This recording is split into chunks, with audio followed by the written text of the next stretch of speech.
Ada dua jenis alat pengukur curah hujan, tipe manual dan tipe otomatis.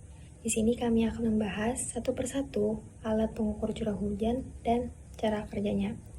Yang pertama yaitu penakar hujan ombrometer observatorium.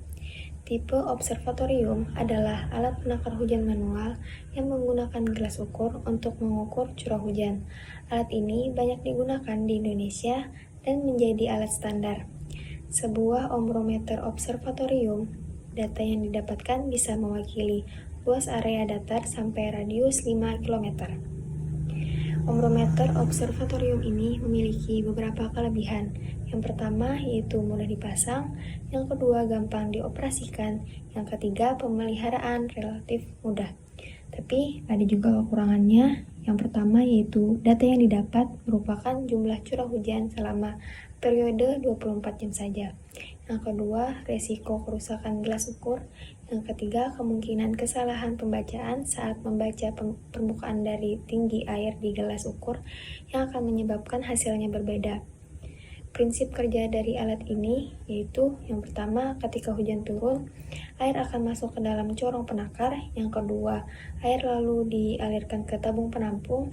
Yang ketiga, saat jam pengamatan, air hujan yang tertampung diukur menggunakan gelas ukur.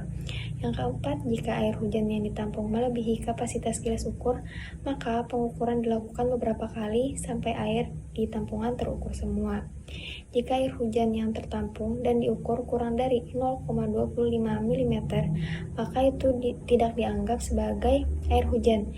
Bisa jadi itu embun yang tertampung di dalam ombrometer. Selanjutnya ada alat penakar hujan tipping bucket. Penakar hujan otomatis tipping bucket adalah alat ukur curah hujan yang memiliki prinsip kerja, yaitu air ditampung pada bejana yang berjungkit. Alat ini cocok digunakan untuk wilayah yang akumulasi curah hujannya di atas 200 mm per jam. Prinsip kerja dari alat tipping bucket ini cukup simpel. Yang pertama, air hujan masuk ke dalam alat melalui corong penakar menuju ke bucket. Yang kedua, setiap air hujan yang masuk setinggi 0,5 mm atau 20 mili, maka bucket akan berjungkit dan bucket satunya akan siap untuk menerima air hujan yang masuk ke alat berikutnya. 3. Ketika bucket berjungkit, maka pena akan menggores bias dengan skala 0,5 mm. Yang keempat, pena akan menggores kertas bias dengan gerakan naik turun. Yang kelima, dari goresan pena inilah dapat diketahui jumlah curah hujan. Kelebihan dan kekurangan tipping bucket. Kelebihan tipping bucket yaitu pengukuran curah hujan relatif akurat dan teliti. Yang kedua, pencatatan datanya dilakukan secara langsung. Yang ketiga, mencakup daerah sekitar alat. Sedangkan kelemahan dari tipping bucket yaitu tidak efisien untuk representasi secara spasial. 2. Efek angin yang dapat menahan hujan. Yang ketiga, distribusi stasiun titik-titiknya terletak tidak teratur. Baik, Assalamualaikum warahmatullahi wabarakatuh. Perkenalkan, nama saya Muhammad Sultan Pasa dengan NIM 2010811310049.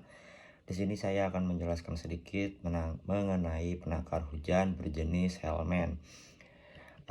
Hellman itu adalah alat untuk mengukur curah hujan, merupakan alat otomatis dengan tipe sipon. Cara kerja alat otomatis ini yaitu cukup mudah, yaitu saat air hujan terukur 10 mm, maka sipon di dalam alat akan mengeluarkan air dari lubang tabung penampung dengan cepat dan otomatis. Setelah itu, alat itu siap mengukur lagi dan berulang setiap kalinya saat hujan mencapai 10 mm. Dalam wadah penampung pada tipe sipon atau pada tipe Hellman ini, terdapat pelampung yang dihubungkan dengan jarum pena penunjuk. Jarum ini secara otomatis dan mekanis membuat garis pada sebuah kertas bias posisi dari tinggi hujan yang ditampung. Sekian.